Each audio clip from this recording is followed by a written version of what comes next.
আমরা আগে আমাদের থার্ড সেমিস্টারে যে দুটি অধ্যায় রয়েছে, প্রথম দুটি অধ্যায়, সেই দুটি অধ্যায় শেষ করেছি। আজকে যে আমরা বিষয়টি আলোচনা করব সেটা হচ্ছে সমকালীন বিশ্বের নিরাপত্তা। সেই নিরাপত্তার বিষয়গুলো আমাদের জানতে হবে। তাহলে ক্লাস 12 সেমিস্টার 3 তোমাদের সেইখান থেকে আজকে তৃতীয় অধ্যায়ের ফার্স্ট পার্টের আলোচনা শুরু হবে। সেই আলোচনাতে কি কি বিষয় রয়েছে সেই বিষয়গুলো একটু তোমরা দেখে নাও। প্রথমে রয়েছে নিরাপত্তার ভূমিকা, তারপর রয়েছে নিরাপত্তার ধারণা, নিরাপত্তার অর্থ, নিরাপত্তার সংজ্ঞা, নিরাপত্তার কি কি বৈশিষ্ট্য রয়েছে, কি কি দেখে বুঝতে পারবো এটা নিরাপত্তা। তারপরে রয়েছে জাতীয় নিরাপত্তার উপাদান, প্রথাগত নিরাপত্তার উপাদান এবং প্রথাগত নিরাপত্তার বৈশিষ্ট্য। এই বিষয়গুলো আমরা আলোচনা করব। আমাদের যে নোট ভিত্তিক আলোচনাগুলো চলছে সেই আলোচনাতে আজকের বিষয় এইগুলোই। ঠিক আছে, এইভাবে আমরা এই অধ্যায়টাকে অনেকগুলো পার্টে বিষয়টাকে বোঝার চেষ্টা করব। ঠিক আছে, চলো দেখি আমাদের আলোচনাতে কি রয়েছে। তাহলে তৃতীয় অধ্যায় সমকালীন বিশ্বে নিরাপত্তা, ক্লাস 12 সেমিস্টার 3। আমাদের আজকের আলোচনা নিরাপত্তা সম্পর্কিত। মানব সভ্যতাটা কিন্তু আজকের সভ্যতা নয়, সেটা একটা প্রাচীন সভ্যতা। তাই মানব জীবনের প্রথম এবং প্রাথমিক চাহিদাটা হচ্ছে কি নিরাপত্তার চাহিদা। মানুষের জীবনের যে মৌলিক চাহিদাগুলো রয়েছে সেই চাহিদাগুলো যদি সঠিকভাবে পূরণ না হয় তাহলে কিন্তু মানুষ নিরাপত্তাহীনতায় ভুগতে থাকে। আমরা নিরাপত্তা যে বিষয়টা আছে সেটা বুঝবো। আমাদের সামনে কেমন বিপদ আছে, আমাদের সামনে কেমন ঝুঁকি রয়েছে, আমাদের সামনে কেমন হুমকি রয়েছে, এই হুমকি ঝুঁকি বিপদ এগুলোর পরিপ্রেক্ষিতে আমরা নিরাপত্তার বিষয়টাকে আলোচনা করব বা জানার চেষ্টা করব। দেখো, আদিম মানুষ যারা ছিল তখন তারা প্রাকৃতিক দুর্যোগের মধ্যে বসবাস করত। তাদের মধ্যে যখন আস্তে আস্তে করে জ্ঞান আসতে শুরু করে, তারা তখন বুঝতে পারে যে এই প্রাকৃতিক যে দুর্যোগগুলো আছে সেই দুর্যোগ থেকে আমাদের বাঁচতে হবে। সেই জন্য তারা কি করেছে, সেই জন্য তারা ঘর বেঁধেছে, বাড়ি তৈরি করতে শিখেছে, গুহার ভিতর আশ্রয় নিতে শুরু করেছে। আবার যখন বন্যা দেখা দিল, সেই বন্যা থেকে বাঁচার জন্য, রেহাই পাওয়ার জন্য তারা কি করলো, উঁচু জায়গাতে বসবাস শুরু করলো। মনে করো তুমি গ্রীষ্মের দুপুরে বেরিয়েছো রাস্তাতে, তোমার মনটা যেন নিরাপত্তাহীনতায় ভুগছে। বা তুমি গভীর শীতের রাত্রে বেরিয়েছো রাস্তাতে, গাটা যেমন ছমছম করছে। আবার মনে করো তুমি কাউকে কথা দিয়েছো দেখা করতে যাবে, কিন্তু সেই সময় প্রচুর বজ্রপাত, বৃষ্টি শুরু হয়েছে। তাহলে তুমি কিভাবে এই ঝুঁকি এড়িয়ে তুমি বেরিয়ে যাবে? তার জন্য তোমাকে নিরাপত্তার আশ্রয় নিতে হবে। তাহলে দেখো, এগুলো কিন্তু সবই হুমকি, ঝুঁকি। তাহলে এই প্রতিটা হুমকি বা ঝুঁকি কি নিরাপত্তার হুমকি? প্রতিবার তুমি বাড়ি থেকে বেরিয়েছো তখনই কিন্তু তোমার জীবনযাত্রা হুমকির সম্মুখীন হচ্ছে। তুমি রাস্তা দিয়ে বেরিয়েছো, তুমি রাস্তাতে লুটের শিকার হলে, তোমার কাছে যে সমস্ত জিনিসগুলো ছিল তা ডাকাত চুরি করে নিল। তাহলে সেখানে এই যে মানুষটি তার দৈনন্দিন জীবনের যে নিরাপত্তা, সেই নিরাপত্তাটা কিন্তু বিঘ্নিত হচ্ছে। তাহলে এই সমস্ত দিক থেকে আমরা বুঝতে পারি বা বলতে পারি যে নিরাপত্তা দরকার আছে। আমাদের জীবন যে সমস্ত হুমকি বিপদ ঝুঁকিগুলো রয়েছে সেগুলো থেকে আমাদের নিরাপত্তা দরকার। আমরা যে বিষয়গুলো জানলাম, বোঝার চেষ্টা করলাম, এই বিষয়টা শুধুমাত্র আমরা ব্যক্তিগত জীবনের উপরেই আলোচনা করলাম। এই বিষয়টা যদি একটা রাষ্ট্রের ক্ষেত্রে, একটা জাতীয় ক্ষেত্রে এই হুমকি বিপদ বা ঝুঁকির সৃষ্টি হয়, তার ফল কিন্তু মারাত্মক হতে পারে। তাহলে আমরা দেখতেই পাচ্ছি নিরাপত্তাটা কিন্তু একটা প্রতিটা মানুষের জীবনের একটা অবিচ্ছেদ্য অংশ। নিরাপত্তা প্রতিটা মানুষের জীবনে দরকার রয়েছে। যে সভ্যতা যখন গড়ে ওঠে, সেই সভ্যতা গড়ে ওঠার সময় থেকেই আমাদের নিরাপত্তার অভাব ছিল। তাহলে আমরা কি বলতে পারি বর্তমানে আমাদের নিরাপত্তার অভাব নেই? সভ্যতার জন্মলগ্ন থেকে যেইটা আমরা অনুভূত করে এসেছিলাম আমাদের নিরাপত্তার প্রয়োজনীয়তা রয়েছে, সেই বিষয়টা আজকে পরিবর্তনশীল, পরিবর্তন হয়েছে। মানে আমাদের নিরাপত্তার এখনো প্রয়োজনীয়তা রয়েছে। মানে নিরাপত্তা মানুষের জীবনের একটা অবিচ্ছেদ্য অংশ। ঠিক আছে, এইভাবে তোমরা বিষয়টাকে পড়বে। আমরা এখানে ভূমিকা হিসাবে এবং নিরাপত্তার ধারণা হিসাবে যে বিষয়টা দেখলাম, এরপরে আমরা চলে আসি নিরাপত্তার অর্থ। নিরাপত্তা একটা বহুমাত্রিক ধারণা। নিরাপত্তা শুধুমাত্র একটি দিক থেকে নয়, ব্যক্তি জীবনে, রাষ্ট্রীয় জীবনে বা আন্তর্জাতিক ক্ষেত্রে নিরাপত্তাটা কিন্তু সব জায়গা থেকেই দরকার। এই নিরাপত্তার দুটি অর্থ আছে। কি কি অর্থ? সংকীর্ণ অর্থে নিরাপত্তা এবং ব্যাপক অর্থে নিরাপত্তা। সংকীর্ণ অর্থে নিরাপত্তা বলতে যে বিপদ বা হুমকিগুলো রয়েছে সেইখান থেকে সুরক্ষা পাওয়াকেই বলছে নিরাপত্তা। এই সংকীর্ণ অর্থে নিরাপত্তা বিষয়টা এমন যেখানে তোমার ব্যক্তি, গোষ্ঠী, প্রতিষ্ঠান, রাষ্ট্র নিজেদের যে অস্তিত্ব আছে সেই অস্তিত্বটাকে টিকিয়ে রাখতে চায়। তার সংকীর্ণ অর্থে যে অর্থটা সেটা কিন্তু একবারেই সংকীর্ণ, ছোট। ব্যক্তি, গোষ্ঠী, প্রতিষ্ঠান, রাষ্ট্র এই সমস্ত বিষয়ের কথা বলা রয়েছে। কিন্তু ব্যাপক অর্থে যে নিরাপত্তাটা তা একটি বহুমাত্রিক ধারণা। বহুমাত্রিক ধারণা বলতে এই ধারণার কোনো নির্দিষ্ট এলাকা নেই। নিরাপত্তার অভাব যে কোনো দিক থেকে আসতে পারে। তো আমরা যেটা সংকীর্ণ অর্থে যে বিষয়টা পড়লাম সেখানে শুধু আমরা দেখলাম যে ব্যক্তি, গোষ্ঠী, প্রতিষ্ঠান, রাষ্ট্র তাদের অস্তিত্ব রক্ষা করতেই সচেষ্ট। কিন্তু ব্যাপক অর্থে যে নিরাপত্তাটা সেটা শুধুমাত্র এই ক্ষুদ্র জায়গাতে সীমাবদ্ধ নেই। সেখানে ব্যাপক অর্থে নিরাপত্তাটা কার সঙ্গে জড়িত আছে? মানুষের কল্যাণ, উন্নয়ন এবং শান্তিপূর্ণ পরিবেশের উপর জড়িত এই ব্যাপক অর্থে নিরাপত্তা। তাহলে নিরাপত্তার যে দুটি দিক, সংকীর্ণ অর্থ এবং ব্যাপক অর্থ, তার বিষয়টা তোমরা বুঝতে পারলে। সংকীর্ণ অর্থ বলতে নির্দিষ্ট করে দেওয়া আছে যে কোন কোন বিষয়ে আমরা নিরাপত্তা চাই। কিন্তু ব্যাপক অর্থে নিরাপত্তা বলতে মানুষের কল্যাণ, উন্নয়ন, শান্তিপূর্ণ পরিবেশ। মনে করো জলবায়ু বিঘ্নিত হলো, তাহলে সেখানে কি একটা মানুষ বিপদগ্রস্ত হবে? একটা মানুষ হুমকির শিকার হবে? না, সেখানে কিন্তু সারা বিশ্ব হুমকির শিকার হবে। সেইখান থেকে নিরাপত্তার প্রয়োজনীয়তা রয়েছে। এইভাবে নিরাপত্তার বিষয়টাকে দুভাগে বিভক্ত করা হয়েছে। এরপরে চলে আসি আমরা নিরাপত্তার যে সংজ্ঞা রয়েছে। বিভিন্ন রাষ্ট্রবিজ্ঞানী বা তাত্ত্বিকগণ নিজ নিজ দৃষ্টিকোণ থেকে নিরাপত্তার বিভিন্ন রকম সংজ্ঞা প্রদান করেছেন। প্রথমে রয়েছে কে? ব্যারি বুজান। তার যে বিখ্যাত বই পিপুল, স্টেট অ্যান্ড ফেয়ার, এই গ্রন্থে তিনি বলেছেন নিরাপত্তা হলো স্বাধীনতার স্বার্থে সকল রকমের হুমকির অবসান এবং তা প্রতিরোধ করার জন্য ক্ষমতা অর্জনের পদ্ধতি। দুয়ে দাগে আছে কেন বুথ প্রদত্ত সংজ্ঞা। তিনি তার বিখ্যাত বই থিওরি অব ওয়ার্ল্ড সিকিউরিটি, এই গ্রন্থে তিনি বলেছেন নিরাপত্তা বলতে সকল রকমের যে হুমকি রয়েছে তার অনুপস্থিতিকে বোঝাতে চেয়েছেন। মানে কোন রকম কোনো মানুষের জীবনে হুমকি থাকবে না। বিশেষত বুথ মানুষের নিরাপত্তার উপর বিশেষভাবে গুরুত্ব আরোপ করেছেন। বোঝা গেল। তারপরে রয়েছে 3 নম্বরে ওয়াল্টার লিপম্যান প্রদত্ত সংজ্ঞা। তিনি বলেছেন একটি দেশ তখনই নিরাপদ থাকে যখন নিজের যে অধিকার, স্বার্থ রক্ষার ভয়ে সেগুলিকে ছেড়ে দিতে হয় না। আর অন্য কেউ যদি সেই স্বার্থের বিরুদ্ধে চ্যালেঞ্জ করে তাহলে দেশটি যুদ্ধের মাধ্যমে তা রক্ষা করতে সক্ষম। তাহলে ওয়াল্টার লিপম্যান এখানে কি বলেছেন? ওয়াল্টার লিপম্যান বলেছেন যদি একটা রাষ্ট্রের নিরাপত্তা বিঘ্নিত হয়, সেই নিরাপত্তা বিঘ্নিত হওয়ার কারণ যদি অন্য কোনো রাষ্ট্র হয় তাহলে সেই রাষ্ট্রের বিরুদ্ধে সে যুদ্ধ করতে পারে। তিনি এই যে বিখ্যাত উক্তিটি করেছেন কোন গ্রন্থে? US foreign policy, shield of the public, এই গ্রন্থে তিনি তার নিরাপত্তার সংজ্ঞাটি প্রদান করেছেন। 4 নম্বরে রয়েছে হ্যারল্ড লাসওয়েল। তার যে বিখ্যাত বই national security and individual freedom, যে গ্রন্থটা রয়েছে সেই গ্রন্থে তিনি নিরাপত্তা সম্পর্কিত সংজ্ঞাটি প্রদান করেছেন। তিনি তার নিরাপত্তার যে সংজ্ঞাটি দিয়েছেন খুব সংক্ষিপ্ত এবং ছোট। জাতীয় নিরাপত্তার স্বতন্ত্র অর্থ হল বিদেশি শাসন থেকে স্বাধীনতা লাভ।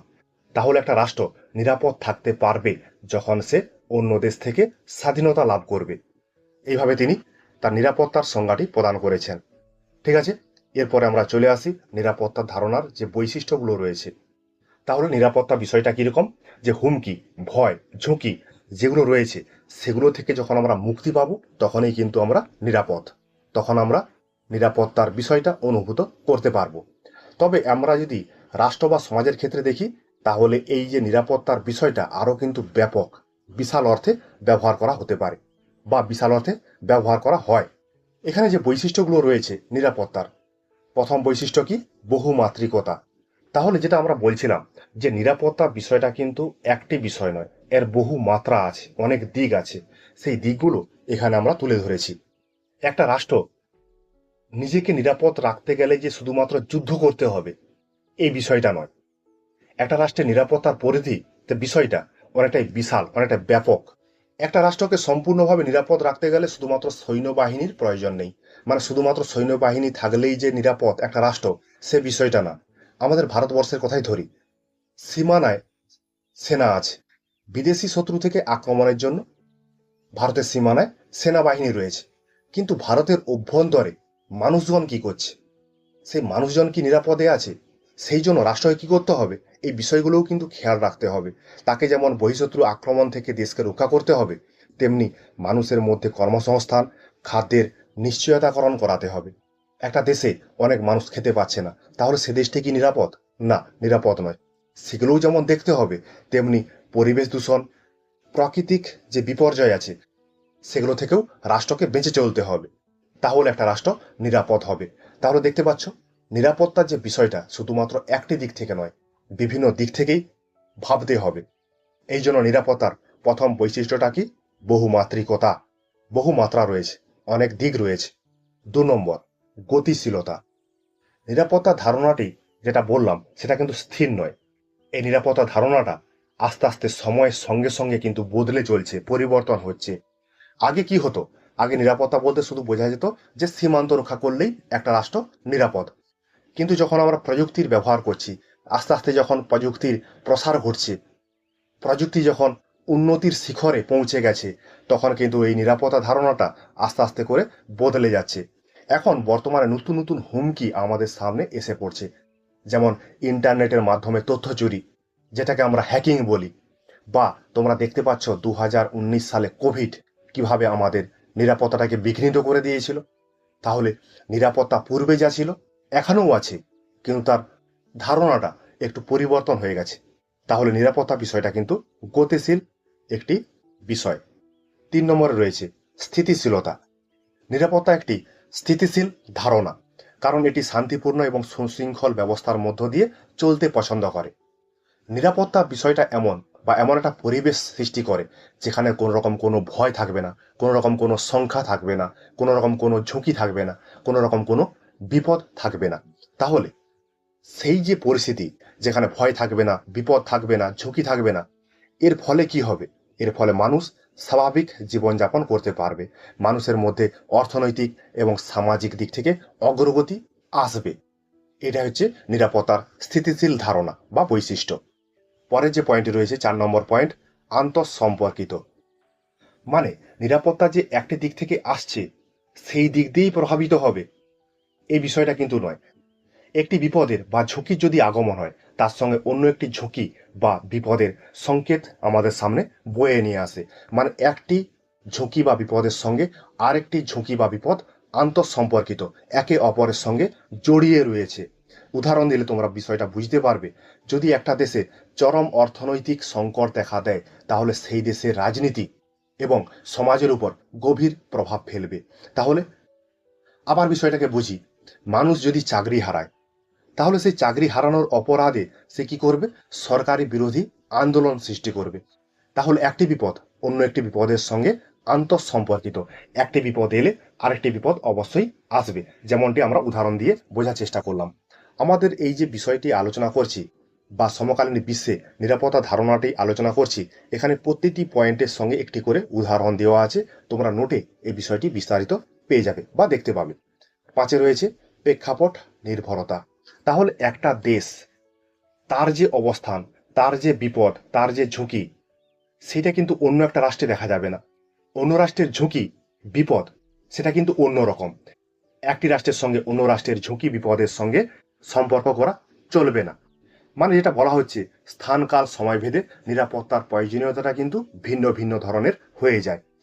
একটি দেশের নিরাপত্তার যে চাহিদা রয়েছে সেটা একরকম, কিন্তু অন্য একটি দেশের যে নিরাপত্তার চাহিদা রয়েছে তার চাহিদাটা অন্যরকম। বিষয়টা তোমরা যদি উদাহরণ দিয়ে বোঝার চেষ্টা করো, তাহলে এরকম যে যুদ্ধ বিধ্বস্ত যে দেশগুলো আছে, সেখানে নিরাপত্তার প্রধান দিকটা কি? প্রাণ বাঁচানো। কিভাবে আমার নিজের প্রাণটা, জীবনটা বাঁচাবো। আর অপরদিকে অন্য একটি দেশ, যে দেশে শান্তি বজায় আছে, তাহলে সে দেশের নিরাপত্তাটা একটু ভিন্ন ধরনের হবে। সেই দেশের মানুষরা সামাজিক মর্যাদা এবং অধিকার রক্ষায় বিশেষ গুরুত্ব আরোপ করবে। তাহলে দেখছো স্থান কাল সময় ভেদে দুটি রাষ্ট্রের নিরাপত্তার মধ্যে কেমন পার্থক্য রয়েছে। তাহলে নিরাপত্তার আর একটা বৈশিষ্ট্য প্রেক্ষাপট নির্ভরতা। পরে রয়েছে 6 নম্বরে জাতীয় এবং আন্তর্জাতিক উভয় ক্ষেত্রে প্রযোজ্য। নিরাপত্তা এমন একটা বিষয় যেটা কিন্তু একটা রাষ্ট্রের মধ্যেই সীমাবদ্ধ নয়, সেটা বিশ্বের সমগ্র রাষ্ট্রের জন্য গুরুত্বপূর্ণ। জাতীয় ক্ষেত্রে একটা দেশ কি করবে, সবসময় তার যে ভৌগোলিক সীমানাটা আছে সেই সীমানার মধ্যে নিজের দেশটাকে নিরাপদ রাখার চেষ্টা করবে। কিন্তু আমরা যদি আন্তর্জাতিক ক্ষেত্রে দেখি, তাহলে সেখানে কিন্তু আর সীমানার বিষয়টা থাকছে না।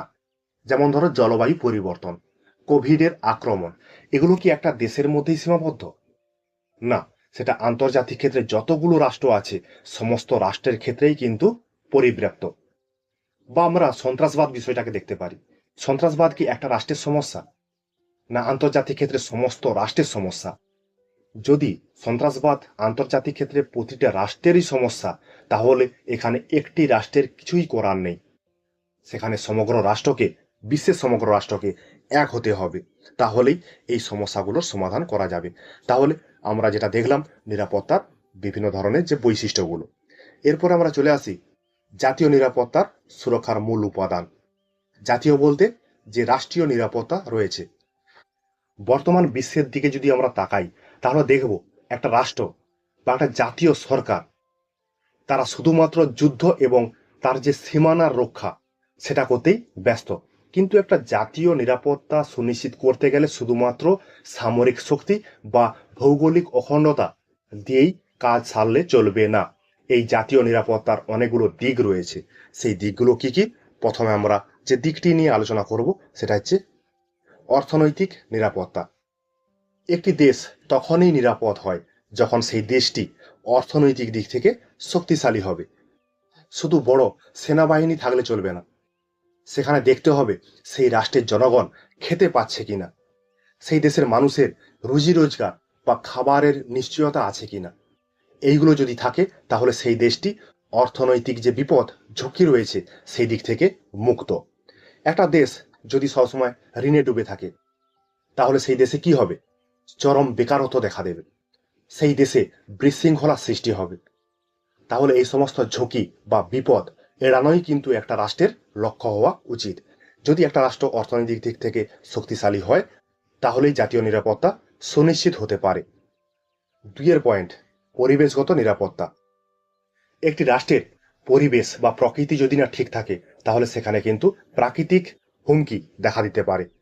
জলবায়ু ঘন ঘন পরিবর্তন হয়, দূষণের মাত্রা এখন চরম আকার ধারণ করে নিয়েছে। দেখবে দিল্লিতে কি হচ্ছে।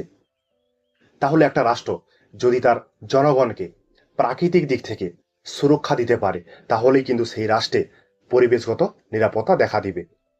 যদি এইভাবে প্রাকৃতিক বিপর্যয় চলতে থাকে, তাহলে একদিন কি হবে জানো? বাংলাদেশের মতো কিছু দেশ আছে যে দেশগুলো সমুদ্রের তলাতে চলে যাবে।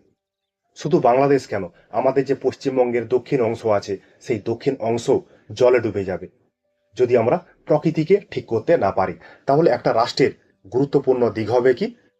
পরিবেশগত নিরাপত্তা প্রদান করা। 3 পয়েন্ট, রাজনৈতিক নিরাপত্তা। জাতীয় নিরাপত্তার আরেকটা গুরুত্বপূর্ণ দিক হচ্ছে রাজনৈতিক নিরাপত্তা। এই রাজনৈতিক নিরাপত্তাকে সুনিশ্চিত করতে একটা রাষ্ট্রকে বা একটা জাতীয় সরকারকে সুশাসনের ব্যবস্থা করতে হবে এবং তার সঙ্গে গণতন্ত্র যে বিষয়টা আছে সেটাকেও সুনিশ্চিত করতে হবে। এখানে যে মানুষজন রয়েছে সেই মানুষজনের অধিকার সুরক্ষা করার দায়িত্ব কিন্তু একটা সরকারের। যদি একটা দেশের অভ্যন্তরে বা দেশের ভিতরে সুশাসন, ন্যায় বিচার এবং মানবাধিকার বজায় থাকে, তাহলে কিন্তু ওই দেশে বা জাতীয় সরকারে রাজনৈতিক নিরাপত্তা বিরাজ করবে। দেখা গেল ওই দেশের মানুষের মধ্যে মত প্রকাশের স্বাধীনতা নেই, মানুষ বিচার বিভাগের সঠিক বিচার পাচ্ছে না, তাহলে কি হবে? যে রাজনৈতিক নিরাপত্তাটা আছে সেই রাজনৈতিক নিরাপত্তা বিঘ্নিত হবে। গৃহযুদ্ধেরও সৃষ্টি হতে পারে যদি রাজনৈতিক নিরাপত্তা সুনিশ্চিত না করা যায়। 4 পয়েন্ট, শান্তি রক্ষা। আন্তর্জাতিক ক্ষেত্রে বিভিন্ন রকম বিবাদ, বিসংবাদ রয়েছে, সমস্যা রয়েছে। সেই সমস্যাগুলো সমাধান করার জন্য সমস্ত রাষ্ট্রকে কি করতে হবে? সম্মিলিতভাবে উদ্যোগ গ্রহণ করতে হবে। সেই জন্য বিশেষ ভূমিকা গ্রহণ করেছে কে? ইউএনও, মানে সম্মিলিত জাতিপুঞ্জ। কোনো একটা আন্তর্জাতিক সমস্যা রয়েছে, সেই সমস্যাগুলো শুধুমাত্র যে আন্তর্জাতিক ক্ষেত্রে ইউএনও বা সম্মিলিত জাতিপুঞ্জ সেই সমস্যার সমাধান করবে এই বিষয়টা নয়। সেখানে জাতীয় সরকারগুলোকে, জাতীয় রাষ্ট্রগুলোকে এগিয়ে আসতে হবে। তোমার সমস্যাগুলো কি, সেই সমস্যাগুলো আন্তর্জাতিক স্তরে তুলে ধরতে হবে। যদি তোমার জাতীয় সমস্যাগুলোকে আন্তর্জাতিক স্তরে তুলে ধরতে পারো, তাহলেই আন্তর্জাতিক ক্ষেত্রে যে রাষ্ট্রগুলো আছে তারা কি করবে, সম্মিলিতভাবে সেই সমস্যা সমাধানের চেষ্টা করবে। দেখো, কোনো দেশে যুদ্ধ লেগে গেছে, যুদ্ধ বিধ্বস্ত অনেক দেশ আছে, সেই দেশগুলো কি কি এখানে দেওয়া আছে, কঙ্গো, সুদান। সেখানে যুদ্ধ হচ্ছে, সেই যুদ্ধ যাতে শেষ পায়, সেখানে মানুষ যাতে শান্তিতে বসবাস করতে পারে, সেই জন্য কি করে, সম্মিলিত জাতিপুঞ্জ শান্তিরক্ষা বাহিনী প্রেরণ করে। এই যুদ্ধ যে হচ্ছে বা হয়, বা এই যে এখন যুদ্ধ চলছে আমেরিকার সঙ্গে ইরানের, যে একটা মনোমালিন্য চলছে, সেই দিক থেকে আমরা যদি দেখি, তাহলে ভারতে অর্থনৈতিক সংকট দেখা দেবে। তাহলে দুটি দেশের মধ্যে যুদ্ধ হচ্ছে, তার প্রভাব কিন্তু আমাদের দেশেও পড়ছে। তাহলে নিশ্চিত করতে হবে একটা দেশকে সারা বিশ্ব যেন শান্তিতে থাকতে পারে। এটাও কিন্তু একটা জাতীয় নিরাপত্তার গুরুত্বপূর্ণ দিক। 5 আছে যৌথ নিরাপত্তা। যৌথ নিরাপত্তার একটা গুরুত্বপূর্ণ বিষয় রয়েছে। যদি একের উপর আক্রমণ করা হয়, তাহলে সেটা কি ধরে নেওয়া হবে, সকলের উপর আক্রমণ। এই বিষয়টা যদি আসে, তাহলে কি হবে, একটি রাষ্ট্র বিপদে পড়লে অন্য রাষ্ট্রগুলো সাহায্য করতে এগিয়ে আসবে। তাহলে বিষয়টা কি দাঁড়ালো, একা লড়াই করবে না।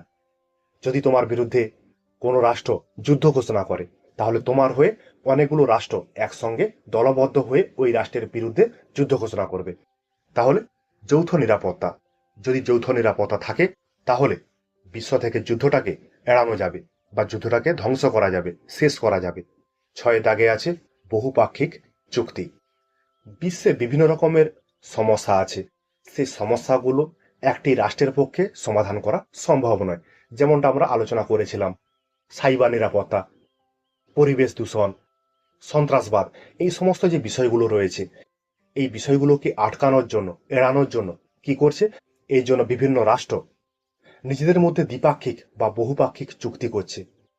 তারা সবাই মিলে একটি নিয়ম তৈরি করছে, তারা একটি নির্দিষ্ট লক্ষ্যে এগিয়ে যাওয়ার জন্য অঙ্গীকারবদ্ধ হচ্ছে। যেমনটা আমরা উদাহরণ দিলাম, প্যারিস জলবায়ু চুক্তি। সেখানে প্রতিটা দেশ, মানে বিশ্বের প্রতিটা দেশ একসঙ্গে জড়ো হয়েছিল। জড়ো হওয়ার পর তারা কি করছে, পরিবেশকে যাতে সুস্থ রাখা যায়, সেই জন্য বিশ্বের তাপমাত্রা 2 ডিগ্রি যাতে না বৃদ্ধি পায়, তার জন্য তারা কি করছিল, বহুপাক্ষিক চুক্তি করেছিল। তাহলে আন্তর্জাতিক যে সমস্যা, সেই সমস্যা কিন্তু একটা জাতীয় রাষ্ট্রের ক্ষেত্রেও পড়তে পারে, বা পড়বে। সেই বিষয়টা যাতে না হয়, তার জন্য জাতীয় রাষ্ট্রগুলোকে কি করতে হবে, জাতীয় নিরাপত্তা সুনিশ্চিত করতে হবে। পরে রয়েছে সাইবার নিরাপত্তা, 7 নম্বর পয়েন্ট। তোমরা সকলেই জানো, বর্তমান যুগ ইন্টারনেটের যুগ, প্রযুক্তির যুগ। তাহলে এই ইন্টারনেট প্রযুক্তির যুগে কিন্তু তথ্য চুরি হয়ে যাওয়ার সম্ভাবনা রয়েছে বা হয়। তাই সেটা থেকে নিস্তার পাওয়ার জন্য কিসের দরকার, সাইবার নিরাপত্তা। এর দ্বারা কি হবে, এর দ্বারা কম্পিউটার, ইন্টারনেট, ডিজিটাল যে তথ্যগুলো রয়েছে, সেইগুলোকে হ্যাকারদের হাত থেকে রক্ষা করা যাবে। এটা যেমন একটা জাতীয় সরকার বা রাষ্ট্রের ক্ষেত্রে গুরুত্বপূর্ণ, তেমন কিন্তু আন্তর্জাতিক ক্ষেত্রেও গুরুত্বপূর্ণ।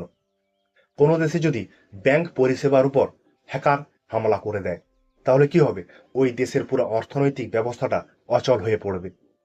তাহলে এই ক্ষেত্রে দেখতে পাচ্ছি আমরা যে জাতীয় নিরাপত্তা সুনিশ্চিত করতে গেলে সাইবার নিরাপত্তা অত্যন্ত গুরুত্বপূর্ণ একটা বিষয়। ঠিক আছে, এইভাবে তোমরা জাতীয় নিরাপত্তার যে বৈশিষ্ট্যগুলো, সেগুলো দেখবে বা পড়বে। তাহলে আমরা বুঝতে পারলাম যে নিরাপত্তার যে বিষয়টা, সেটা কিন্তু একটা পরিবর্তনশীল ধারণা। এটা যেমন আগেও ছিল, এখনও আছে, কিন্তু বর্তমানে তার পরিধিটা আরো বেড়ে গেছে।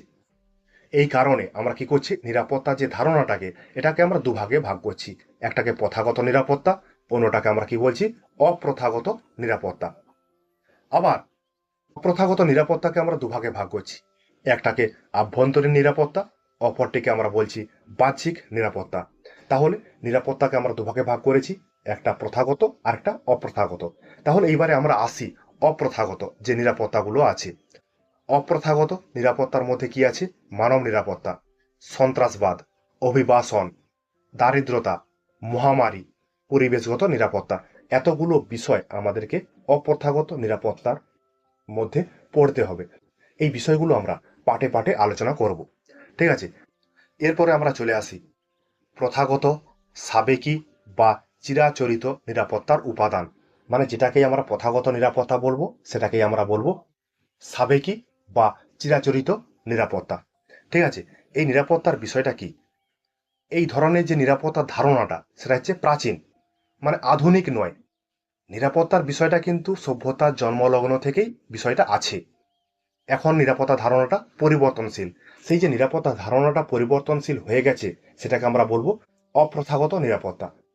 কিন্তু যেটা আগে ছিল সেটাকেই বলবো আমরা প্রথাগত নিরাপত্তা বা সাবেকি নিরাপত্তা বা চিরাচরিত নিরাপত্তা। এই নিরাপত্তার কয়েকটা উপাদান রয়েছে। সেই উপাদানের প্রথম উপাদান হচ্ছে আন্তর্জাতিক সহযোগিতা। তাহলে একটা বিষয়, বর্তমান দিনে কিন্তু একটা রাষ্ট্র আর একলা চলতে পারে না। তাহলে তাকে কি করতে হবে? অন্য রাষ্ট্রের সঙ্গে সহযোগিতা নিতে হবে। যখন এইভাবে একটি রাষ্ট্র অন্য একটি রাষ্ট্রের সহযোগিতা নিচ্ছে তখন তাকে বলা হচ্ছে আন্তর্জাতিক সহযোগিতা। দেখো, একটা রাষ্ট্র উন্নতি করবে, সেই উন্নতি করার জন্য সে কিন্তু নিজে নিজে ব্যবসা বাণিজ্য করতে পারে না। তাকে অন্য রাষ্ট্রে তোমার দেশের কিছু দ্রব্য প্রেরণ করতে হবে, তার বিনিময়ে সেই দেশ থেকে তোমাদের দেশে যে জিনিসটা নেই সেই বিষয়টা নিয়ে আসতে হবে। এইভাবে ব্যবসা বাড়াতে হবে একটি রাষ্ট্রের সঙ্গে আরেকটি রাষ্ট্রের। আবার দেখো, একটি রাষ্ট্র গরিব, সেই রাষ্ট্র যাতে গরিব না থাকে সেই জন্য তাকে কিছু সহায়তা প্রদান করতে হবে। সেই রাষ্ট্রের উন্নতির কাজে তোমাকে হাত লাগাতে হবে। যদি কোনো সময় কোনো বড় বিপদ আসে সেগুলোকে মোকাবিলা করার জন্য বিশ্বের বিভিন্ন রাষ্ট্রের সঙ্গে একে অপরের সহযোগিতা করতে হবে। এইভাবে প্রথাগত নিরাপত্তার ক্ষেত্রে আন্তর্জাতিক যে সহযোগিতা সেই সহযোগিতা বাড়াতে হবে। যেমন আমরা দেখেছিলাম করোনা মহামারীর সময় কি হয়েছিল। করোনা মহামারীর সময় এক দেশের টিকা অন্য দেশে প্রেরণ করা হচ্ছে, কোনো দেশে অক্সিজেন নেই সে দেশে অক্সিজেন প্রেরণ করা হচ্ছে। তাহলে এইভাবে আন্তর্জাতিক ক্ষেত্রে সহযোগিতা করে চলছে। পরে দুয়ের দাগে রয়েছে নিরস্ত্রীকরণ। তাহলে নিরস্ত্রীকরণের অর্থটা কি?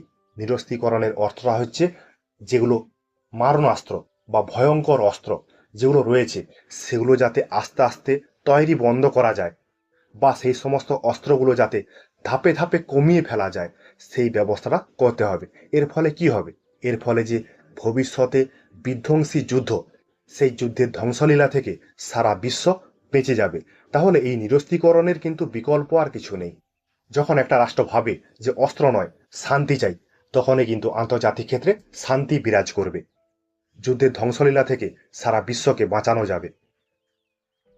এই ক্ষেত্রে আমাদের একটা উদাহরণ দেওয়া আছে, যে রাসায়নিক যে অস্ত্রগুলো রয়েছে, যেগুলো তোমার বিষাক্ত গ্যাস বা ভাইরাস যেগুলো মানুষ মারে, সেই সমস্ত অস্ত্রগুলো যাতে না কোনো দেশ তৈরি করতে পারে সেই জন্য বিভিন্ন রকম চুক্তি হয়েছিল। যেমন CWC চুক্তি বা BWC চুক্তি। এই চুক্তিগুলোতে বিভিন্ন দেশ স্বাক্ষর করেছে এবং স্বাক্ষর করার ফলে যুদ্ধের ধ্বংসলীলা থেকে সারা বিশ্বে যাতে শান্তি বিরাজ করে সেই জন্য অগ্রণী পদক্ষেপ গ্রহণ করেছে বিভিন্ন রাষ্ট্র। পরে রয়েছে অস্ত্র নিয়ন্ত্রণ। এই অস্ত্র নিয়ন্ত্রণ এবং নিরস্ত্রীকরণ বিষয়টা একটু ধারণাটা আলাদা। কিরকম আলাদা? নিরস্ত্রীকরণ মানে হচ্ছে অস্ত্র কমিয়ে ফেলা, কিন্তু অস্ত্র নিয়ন্ত্রণ তার মানে হচ্ছে সীমা অতিরিক্ত শক্তিশালী যে বিপজ্জনক অস্ত্রগুলো রয়েছে সেই অস্ত্রগুলো যাতে মজুত করতে না পারে তার উপর বিধিনিষেধ আরোপ করা। তাহলে বিষয়টা নিরস্ত্রীকরণ এবং অস্ত্র নিয়ন্ত্রণ। এইখানে এই বিষয়টা কিন্তু অনেকটা খেলার মতো। কিরকম? কোনো দেশ পরমাণু শক্তি তৈরি করে ফেলেছে, তাহলে পরমাণু বোমা দিয়ে অন্য রাষ্ট্রকে আতঙ্কিত করছে। সেই রাষ্ট্র যাতে অন্য রাষ্ট্রকে আতঙ্কিত করতে না পারে বা ছড়ি ঘোরাতে না পারে সেই জন্য এই নিরস্ত্রীকরণ বা অস্ত্র নিয়ন্ত্রণ ব্যবস্থাটা গ্রহণ করা হয়েছে বা অনেক চুক্তি স্বাক্ষর করা হয়েছে। দেখো, আমরা অনেকেই NPT চুক্তি সম্পর্কে জানি। এই চুক্তির মানে কি? এই চুক্তির মানেটা হচ্ছে এটাই, তোমার কাছে যে পারমাণবিক শক্তিটা আছে সেই শক্তিটা পারমাণবিক বোমা তৈরি করার বদলে তোমার রাষ্ট্রে যাতে বিদ্যুৎ উৎপাদন করা যায়, মানে বিদ্যুৎ উৎপাদনের কাজে পারমাণবিক শক্তিকে ব্যবহার করা যায় সেদিকটাকে সুনিশ্চিত করতে হবে। যদি এইভাবে প্রতিটা রাষ্ট্র পারমাণবিক শক্তিকে নিজের ভালো কাজে লাগায় তাহলে কিন্তু একটা দেশ, একটা বিশ্ব নিরাপত্তার অভাব থেকে মুক্ত হয়ে যাবে।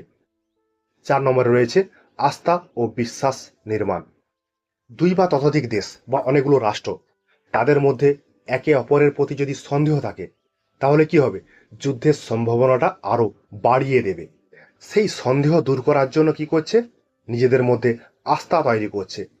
দেখো, একটা দেশ কি যন্ত্রপাতি তৈরি করছে, কি অস্ত্র তৈরি করছে, তার কাছে কি কি অস্ত্রগুলো রয়েছে, সে যদি প্রদর্শনী করে, তাহলে অন্য রাষ্ট্র ভাববে যে ওই রাষ্ট্রের কাছে এই বিষয়গুলো রয়েছে, এই যন্ত্রপাতিগুলো রয়েছে। এইভাবে একটি রাষ্ট্র অন্য রাষ্ট্রের কাছে আস্থা অর্জন করবে। তাদের মধ্যে যে ভুল বুঝাবুঝিগুলো আছে, সেই ভুল বুঝাবুঝিগুলো দূর হবে। তাহলে আস্থা নির্মাণ করা কিন্তু একটা গুরুত্বপূর্ণ দিক আন্তর্জাতিক ক্ষেত্রে।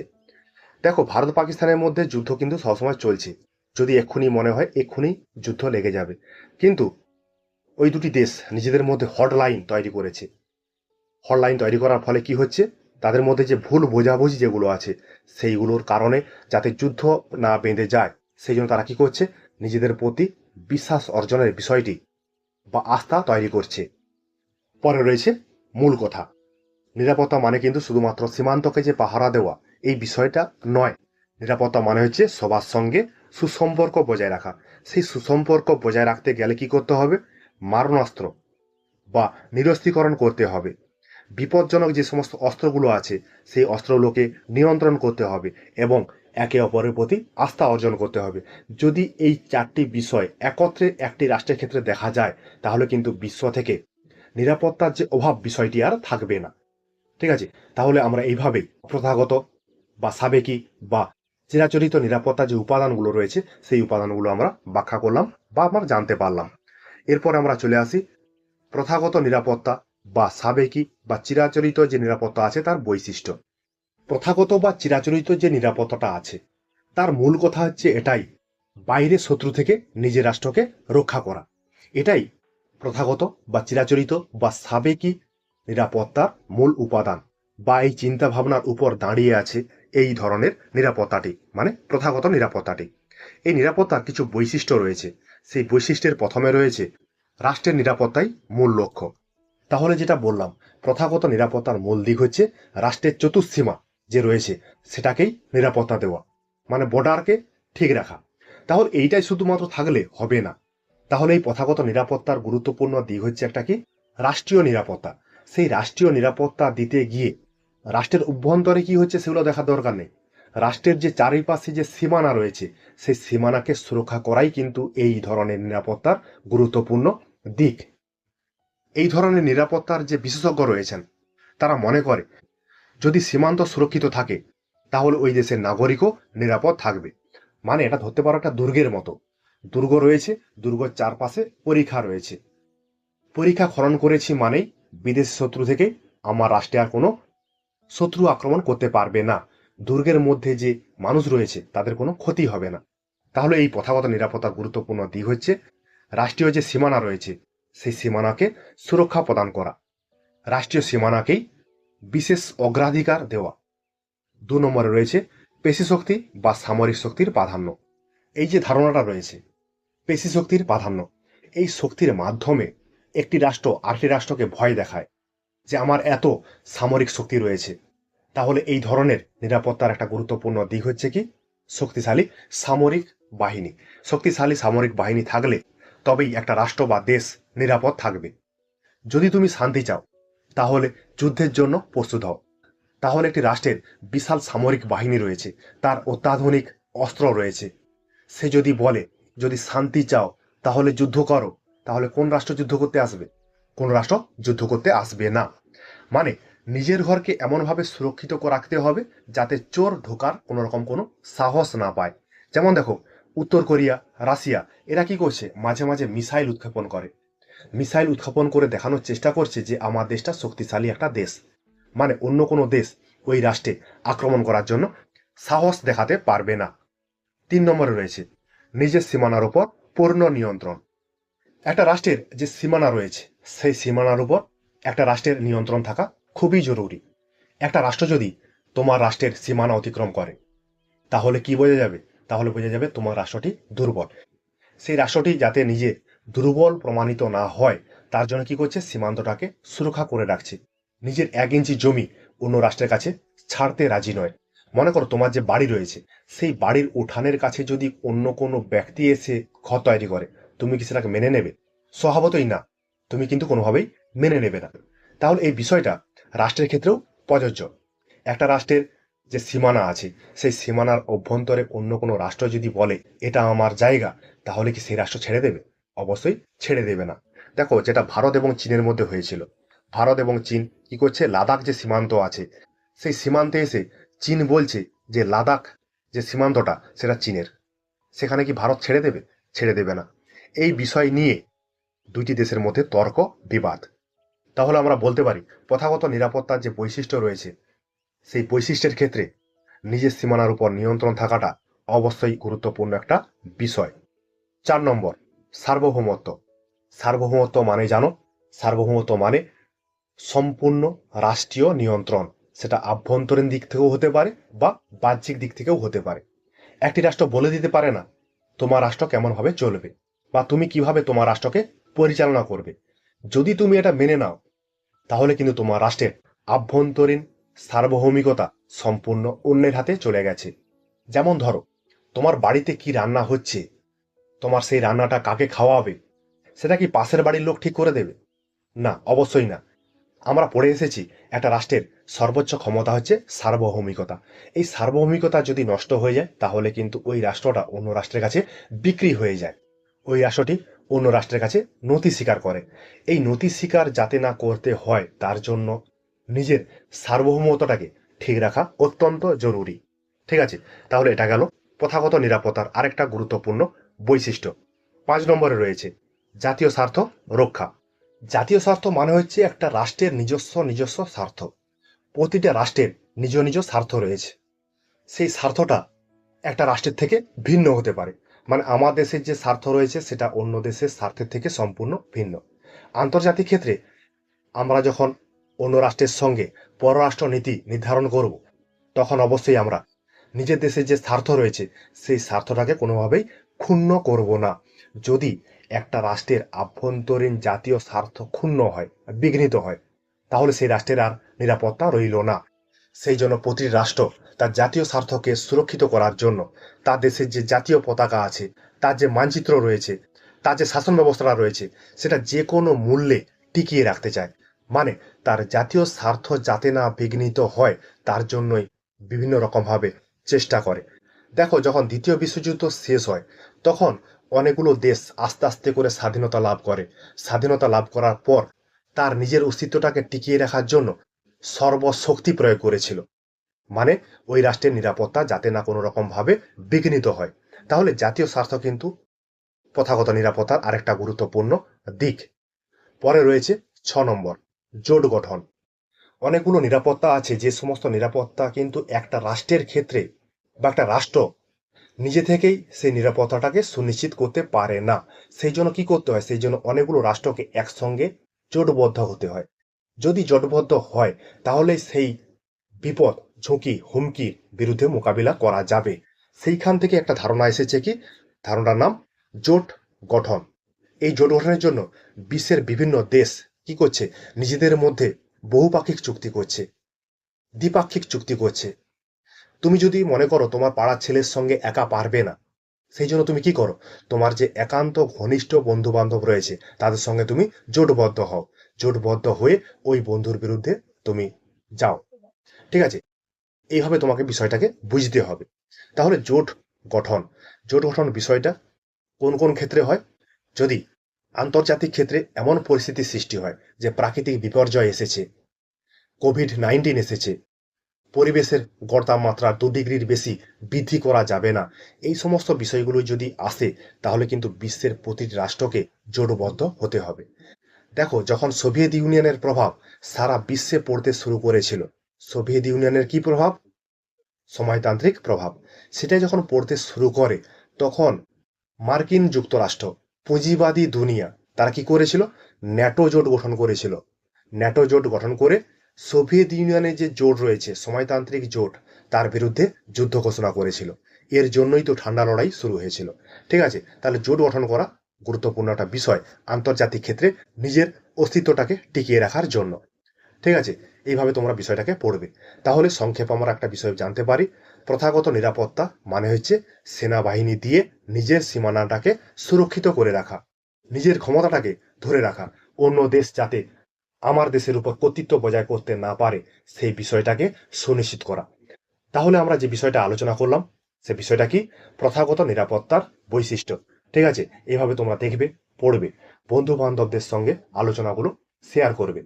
তোমরা যদি চ্যানেলটা সাবস্ক্রাইব করে রাখো তাহলে অবশ্যই আমাদের যে আলোচনাগুলো চলছে সেই আলোচনার নোটিফিকেশন তোমাদের কাছে প্রথমেই পৌঁছাবে। ঠিক আছে, তোমরা দেখবে, পড়বে, বন্ধু বান্ধবদের সঙ্গে আলোচনাগুলো শেয়ার করবে। যারা এখনো পর্যন্ত এই চ্যানেলে যোগ দাওনি তারা অবশ্যই যোগ দিয়ে দেবে। ঠিক আছে, তোমাদের জন্য আমার এই কিঞ্চিত প্রয়াস।